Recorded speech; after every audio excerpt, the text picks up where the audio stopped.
Good evening, sir. Good evening.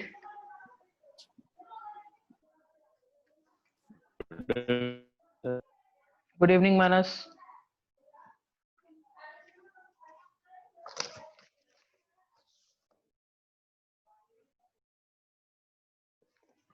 Good evening, sir.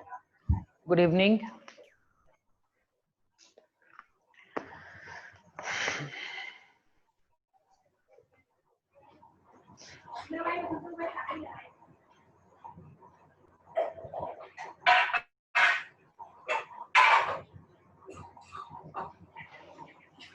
Okay.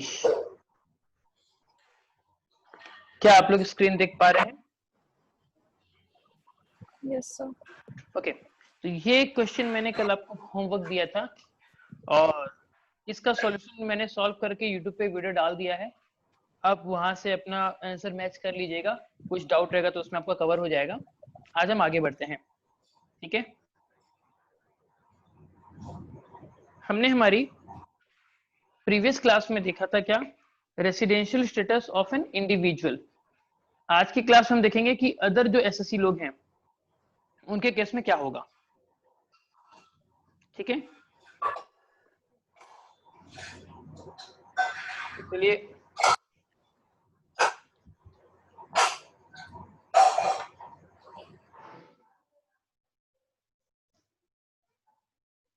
लिखिए। I think आज हमारा day 15 है। डे 15 28/7/2020। हेडिंग दीजिए residential status, residential status of HUF। इसे define किया गया है सेक्शन 6 सबसेक्शन 2 में। बहुत इजी है इसके बाद का, तो इनमें कुछ टफ है ही नहीं, इससे इजी दुनिया में कुछ नहीं है।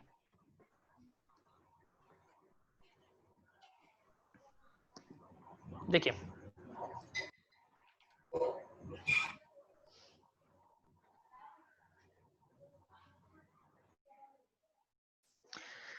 इसमें दो चीज हो सकता है, या तो ये पर्सन रेसिडेंट हो सकता है या फिर नॉन रेसिडेंट।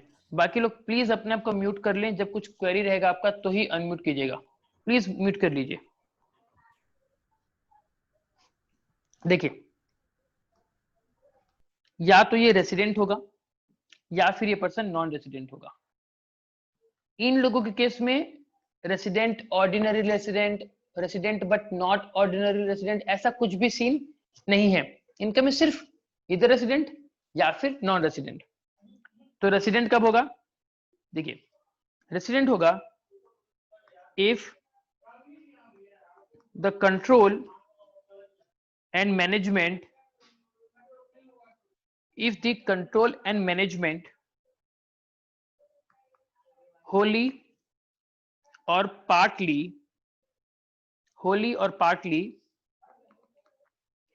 situated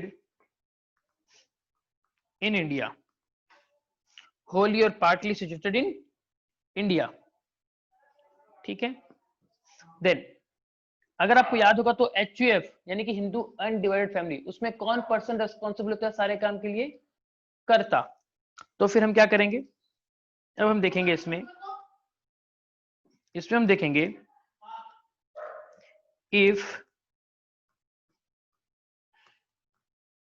कर्ता satisfies, if कर्ता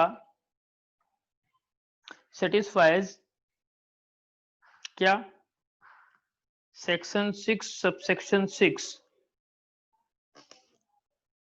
तो फिर क्या हो जाएगा?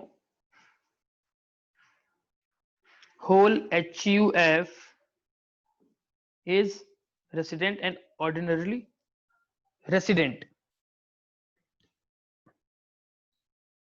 देन उसके बाद इफ कर्ता do not satisfies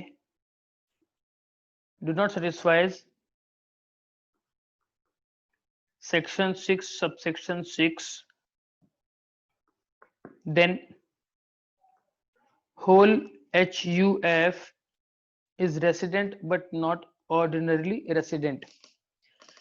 जैसे मैंने कहा था कि बाकी केसेस में अपार्ट फ्रॉम इंडिविजुअल आपका सिर्फ और सिर्फ रेसिडेंट और नॉन रेसिडेंट होगा, लेकिन HUF सिर्फ एक ऐसा स्पेशल केस है जहां पर हम उसको कर्ता के हिसाब से जानते हैं, एंड कर्ता बीइंग अ इंडिविजुअल, तो हमने क्या किया, सिर्फ इंडिविजुअल और HUF के लिए ये दो क्राइटेरिया रखा हुआ है कि वो ROR होगा या फिर RNOR होगा।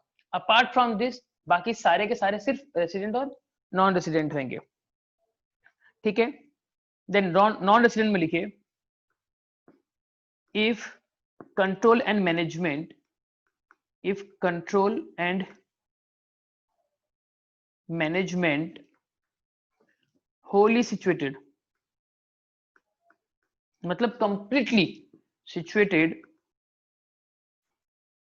outside India, अगर वो इंडिया के बाहर उसका सारा का सारा कंट्रोल है तो फिर भैया हम उसको नॉन रेसिडेंट बोलेंगे, लेकिन अगर वो इंडिया के अंदर है उसका कंट्रोल एंड मैनेजमेंट तो भैया वो रेसिडेंट कहलाएगा। और फिर चेक करेंगे कि कर्ता अगर ROR है, मतलब उसने सेक्शन 6 सबसेक्शन 6 की कंडीशन फुलफिल कर दी, तो टोटल HUF क्या बन जाएगा, ROR। और अगर करता ही ROR फेल हो गया तो फिर टोटल HUF क्या हो जाएगा, resident but not ordinarily resident.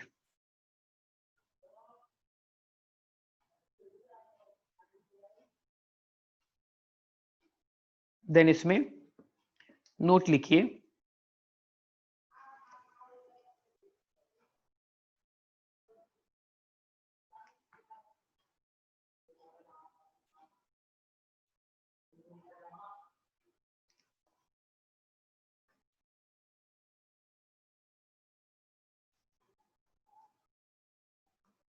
note only individual and HUF, only individual and HUF can be ROR and RNOR. ROR means resident and ordinarily resident, whereas RNOR means resident but not ordinarily resident. ठीक है, बाकी में लिखिए other person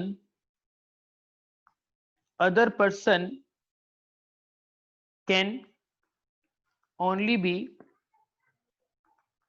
either resident or non resident. ठीक है, बना लिया chart आपने? तो यहां पर देखिए इसको डिस्कस कर लेते हैं,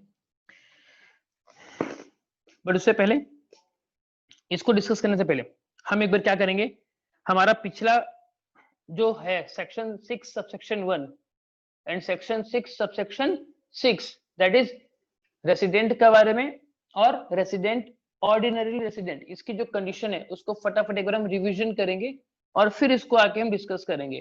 तो फटाफट आप लोग अपने आप को अनम्यूट कर लीजिए और मेरे साथ प्लीज पार्टिसिपेट कीजिए रिवीजन में। ठीक है, तो देखिए फटाफट आप लोग कोशिश कीजिएगा कि आप लोग को नोट्स ना देखना पड़े और अपने माइंड से इसको रिकॉल करने की कोशिश कीजिएगा। ठीक है, तो देखिए सबसे पहले आते हैं हम रेसिडेंशियल स्टेटस के बारे में। तो सेक्शन 6 सबसेक्शन 1 वो डील करता है रेसिडेंशियल स्टेटस के बारे में। माइंड में अपने आप को इमेजिन कीजिएगा, देन उसके बाद उसके दो पार्ट निकलेगा, पहला आपका इधर रेसिडेंट या फिर नॉन रेसिडेंट। रेसिडेंट होने के लिए फिर दो कंडीशन हमको फुलफिल करनी पड़ेगी, इधर ए और ए बी। ए में क्या था, बी ए में था आपका, ए में था 182 डेज और मोर। अगर ये नहीं हो पाया तो क्या था, दो कंडीशन थी, क्या था, प्रीवियस ईयर में 60 days or more days or in more industry. And मतलब क्या प्लस होना चाहिए, 365 days 365 days और मोर इन 360 प्रीसीडिंग 4 PP1 और प्रीवियस ईयर preceding होना previous चाहिए। year. अगर इतना हो जाता है तो वो क्या कहलाएगा, वो कहलाएगा रेसिडेंट। रेसिडेंट।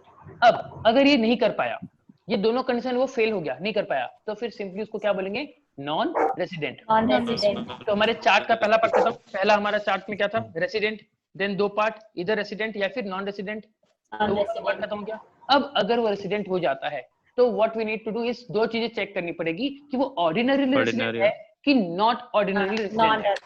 ठीक है, तो ROR resident and ordinary resident, section 6 subsection 6 ये क्या कहता है? ये फिर दो कंडीशन बताया है और दोनों कंडीशन साथ में फुलफिल होनी चाहिए।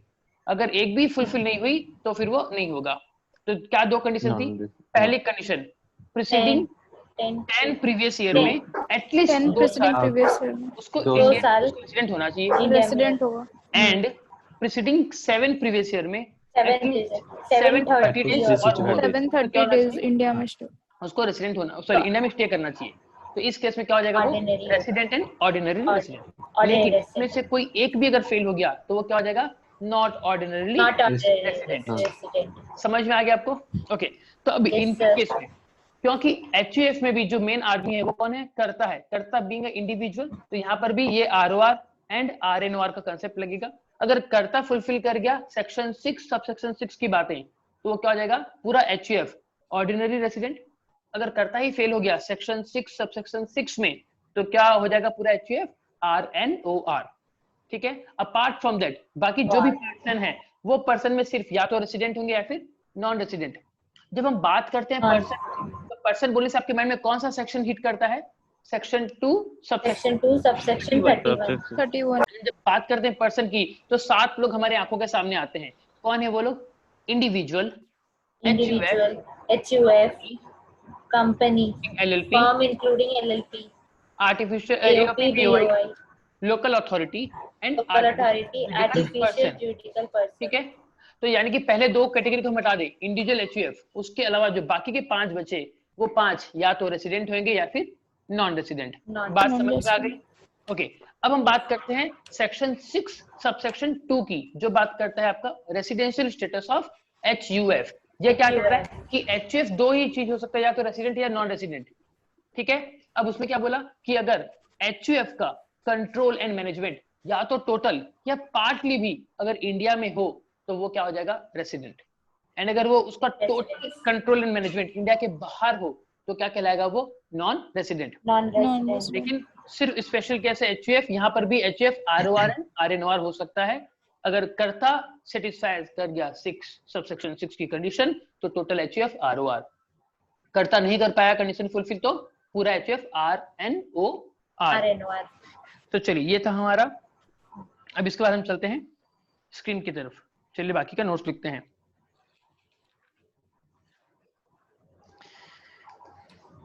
आप लोग नोट्स लिख लिए या फिर स्क्रीनशॉट माना तो मान लीजिए, मैं आगे बढ़ूंगा। Okay, sir. यहाँ पर इंपॉर्टेंट चीज क्या था मैं जरा हाईलाइट कर दे रहा हूँ। इस केस में आपको देखना है, एक सेकेंड।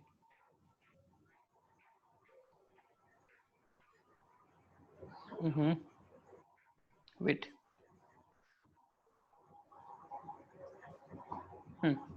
रेसिडेंट होगा इसमें कंट्रोल एंड मैनेजमेंट होली या फिर पार्टली क्या होना चाहिए? इंडिया में। एंड नॉन रेसिडेंट के केस में सिर्फ और सिर्फ होली पूरा का पूरा बाहर होना चाहिए, तो ही क्या होगा? वो नॉन रेसिडेंट कहलाएगा। एंड अगर कर्ता सेक्शन 6 कर देता है फुलफिल तो टोटल HUF कैसा? टोटल HUF ROR हो जाएगा। एंड कर्ता जो है वो अगर फुलफिल नहीं करता सेक्शन 6 तो टोटल HUF क्या हो जाएगा? RNOR। ठीक है, चलिए अब हम आगे बढ़ते हैं।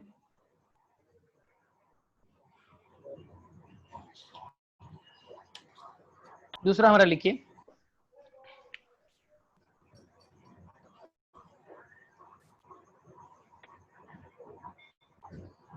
Residential status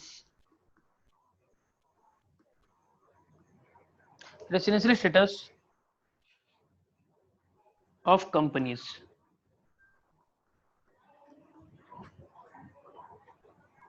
section 6 subsection 3, section 6 subsection 3।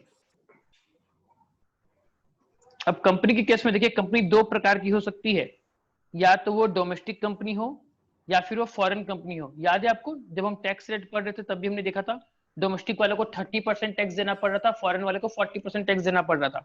याद आ रहा है आपको? Yes, sir. Okay Yes, sir. तो देखिए, या तो वो होगी इंडियन कंपनी या फिर वो होगी हमारी फॉरेन कंपनी।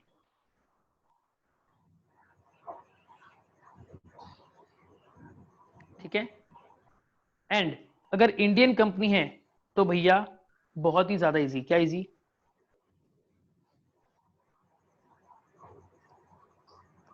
ऑलवेज रेसिडेंट, क्योंकि इंडिया की है, इंडिया में ही रजिस्टर्ड है, तो वो ऑलवेज रेसिडेंट होगी। लेकिन किंतु परंतु बंधु, फॉरेन के केस में ऐसा नहीं है। फॉरेन के केस में हमको एक चीज देखनी पड़ेगी। क्या? देखिए, फॉरेन के केस में आपको देखना है क्या, if place of effective management, place of effective management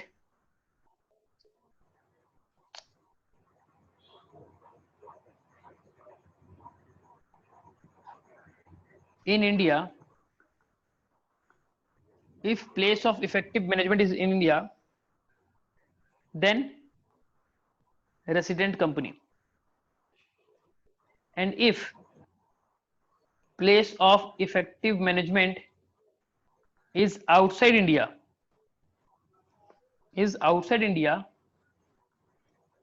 then non resident। समझ में आ गया आपको? Yes, sir. देन अब इसके बाद नेक्स्ट लिखिए। अब कौन बच गया? अब बच गए अदर एसएससी लोग।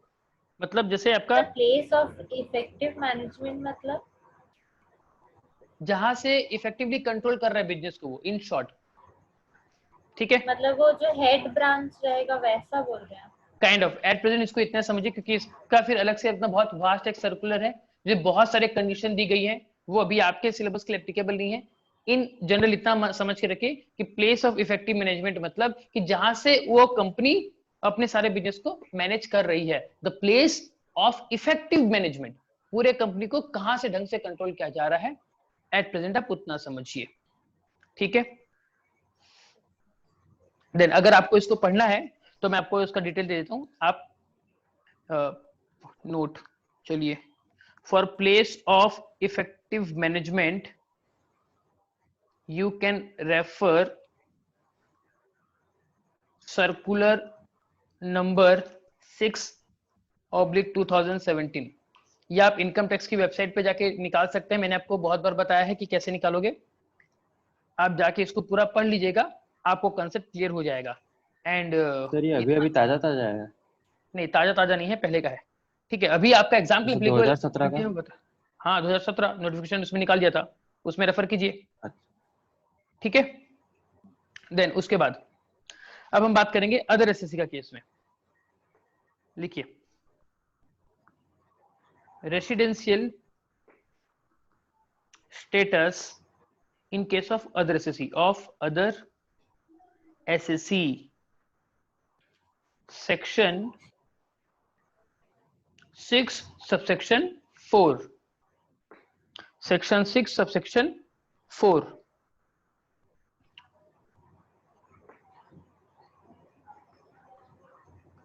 इसमें भी दो ही पार्ट हो सकता है। अच्छा, अदर एसएससी मतलब लिख लेते हैं यहाँ पर, चलिए एक बार।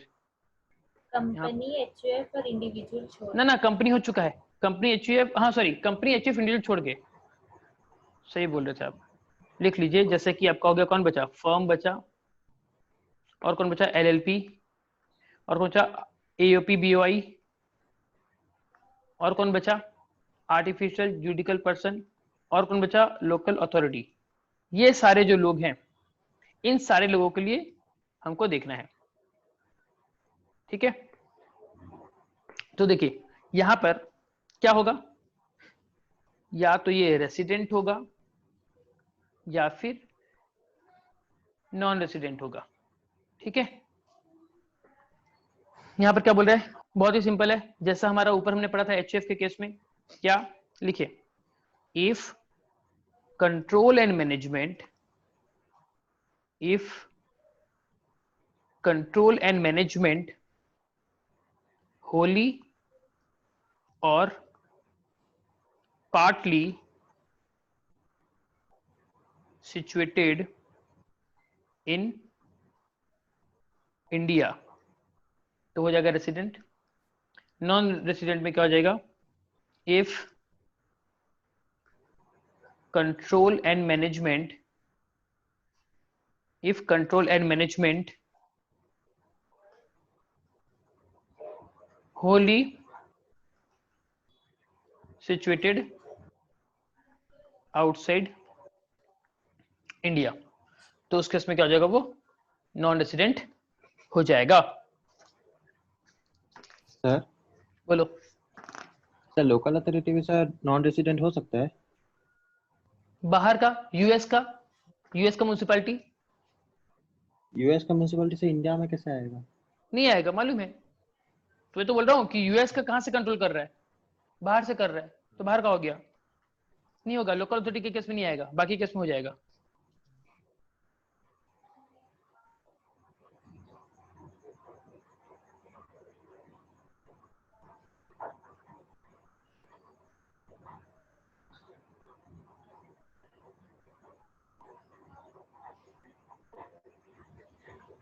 लिखिए यहां तक। Yes, sir. यहां तक कुछ डाउट आपको? No, sir. Just a minute. No doubt sir.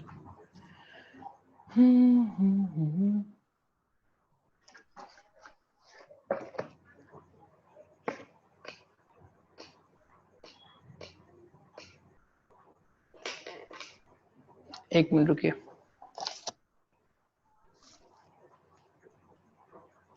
अगर मैं आपका सिलेबस देखूं तो और क्या है इसके बाद?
आप ये देख पा रहे हैं आपका सिलेबस?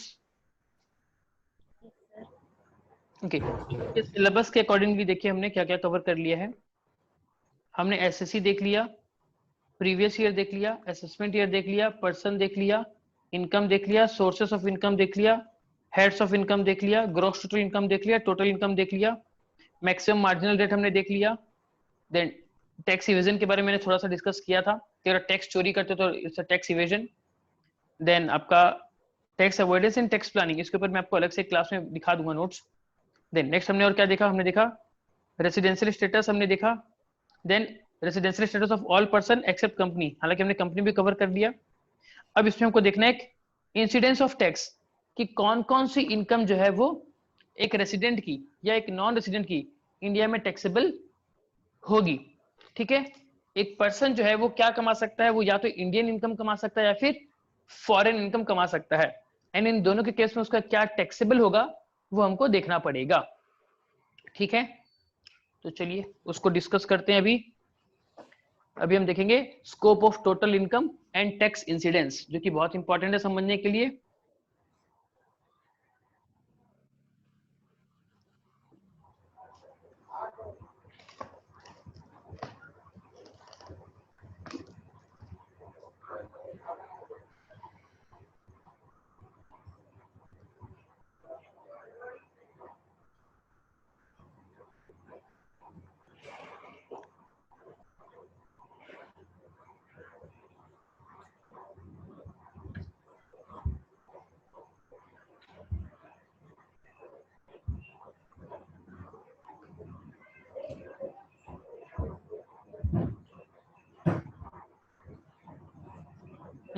देखिए, लिखिए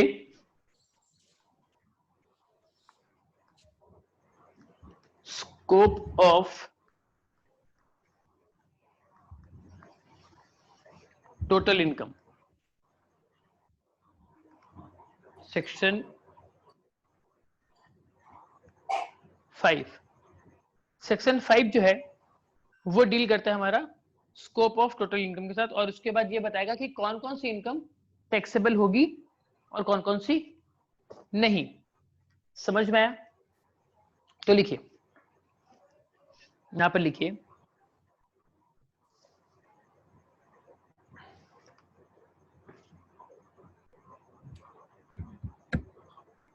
वेट एक मिनट, ये बहुत प्रॉब्लम कर रहा है आज ये।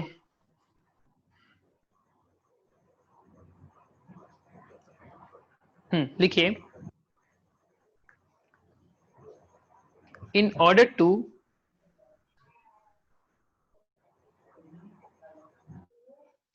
in order to understand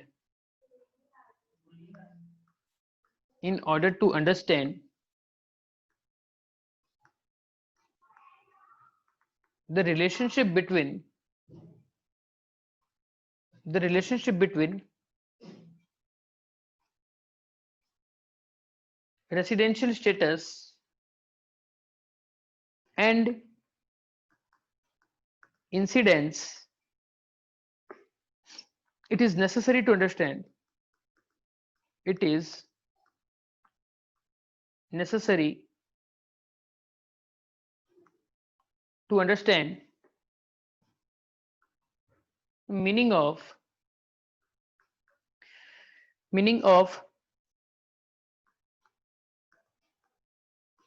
Indian income and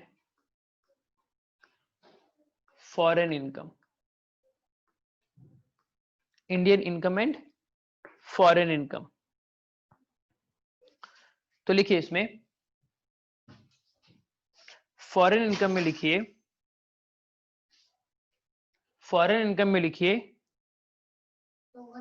foreign, इसमें income is not received, income is not received or not deemed to be received, deemed to be received in India, in India. An income which does not accrue, income which does not accrue or arise in India, वो है हमारा foreign income. And Indian income मतलब, इसको मैं आपको थोड़ा detail में बता दूं तो आपको समझ में आएगा। सेम चीज है बट ये इंडिया में होगी सारी की सारी। फर्स्ट, रिसीव्ड इन इंडिया, हर वो इनकम जो आपको इंडिया में रिसीव हो वो आपका इंडियन इनकम। दूसरा, deemed to be received in India, deemed to be received in India, section 8। तीसरा लिखिए, income accrued in India, and the fourth one and very important one is deemed to be accrued, deemed to be accrued or arise in India, that is section 9, section 9।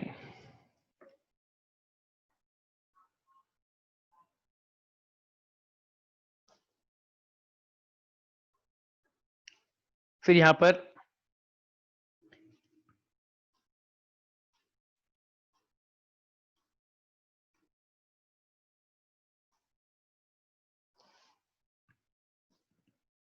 एक लिखिए remittance of income.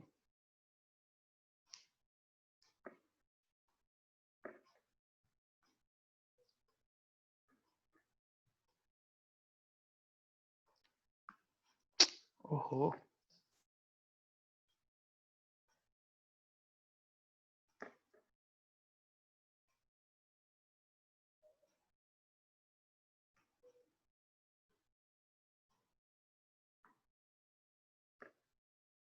छोड़ो, लिखिए next remittance of income. पहले लिख लीजिए फिर हम discuss करेंगे सबका मतलब। रेमिटेंस, रेमिटेंस मतलब इंडिया में पैसा आना, ठीक है ना। रेमिटेंस ऑफ इनकम, आपने जो इनकम कमाई है वो इंडिया में आ रही है तो उसे कहते हैं रेमिटेंस ऑफ इनकम। तो रेमिटेंस ऑफ इनकम आपका दो तरीके से आ सकती है, या तो एक आपका अप्रूव्ड मोड,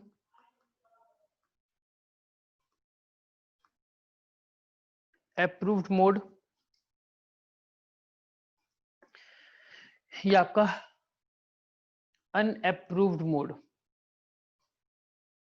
अनअप्रूव्ड मोड। सही तरीके से अगर आई होगी ना तो क्या होगा, आपका जिस देश से आई होगी वहां पर तो आप इनकम कमा लिए होगे, तो आप वहां पर टैक्स दे दिए होगे। मतलब आपने बाहर कहीं इनकम कमाया और आप अगर इंडिया में अगर वापस ला रहे हो उस इनकम को, तो वहां पर तो आपने टैक्स दे दिया है। अब दोबारा अगर इंडिया में भी टैक्स देना पड़े तो डबल टैक्सेशन हो जाएगा। तो क्या होता है, गवर्नमेंट कुछ कुछ कंडीशन बोली है, अगर उस तरह से पैसे को लेके आ रहे हो, अप्रूव मोड से लेके आ रहे हो, तो वो इनकम क्या है आपकी, एग्जेम्प्ट है, आपको कोई भी टैक्स नहीं देना उसमें।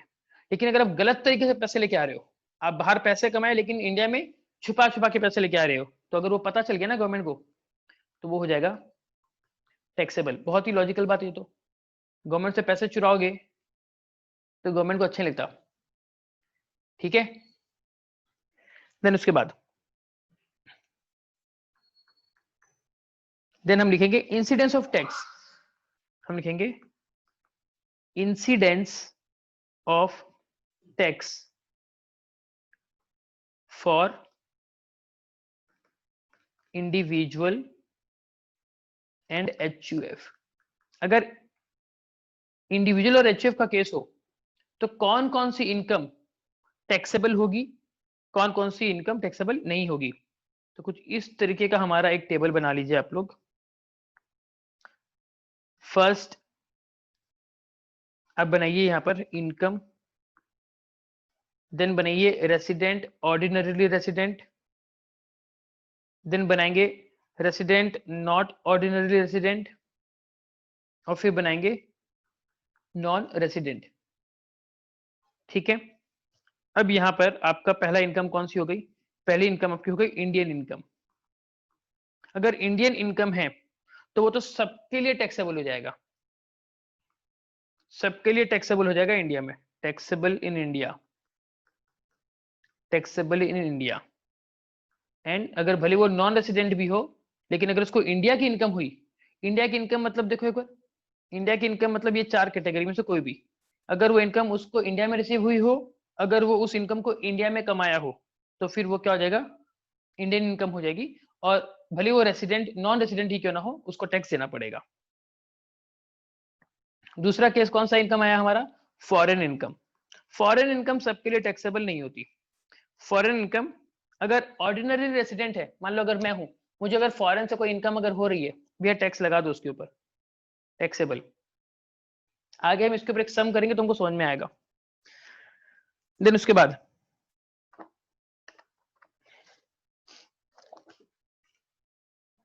इसमें लिखिए only two types of income, only two types of income, sorry income होगा ना, इनकम्स लिख दिया मैंने। Only two type of income is taxable in India, is taxable in India. यहां पर लिखिए रेफर नोट्स। देन तीसरा, अगर फॉरेन इनकम है और आदमी भी नॉन रेसिडेंट है, तो भैया नॉट टैक्सेबल इन इंडिया। क्यों लगाएंगे उसके ऊपर, वो तो बाहर का आदमी है, बाहर पैसे कमा रहा है, उसमें इंडिया का कोई लेना देना ही नहीं है।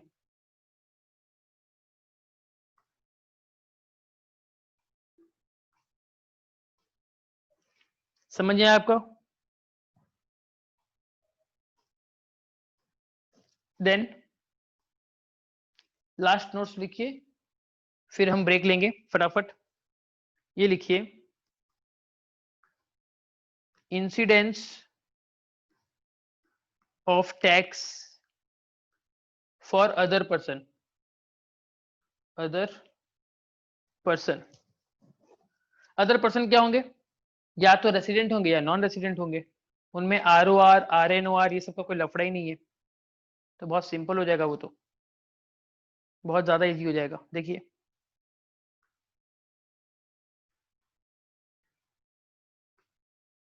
फर्स्ट लिखिए income, then resident, then non resident. अब इनकम कौन सी? अगर इंडियन इनकम है तब तो भैया तुम्हारे लिए भी टैक्सेबल है और नॉन रेसिडेंट के लिए भी टैक्सेबल है। लेकिन अगर फॉरेन इनकम है तो रेसिडेंट के लिए टैक्सेबल है एंड नॉन रेसिडेंट के लिए नॉट टैक्सेबल। ठीक है, तो चलिए ये नोट्स लिखिए, मिलते हैं ब्रेक के बाद।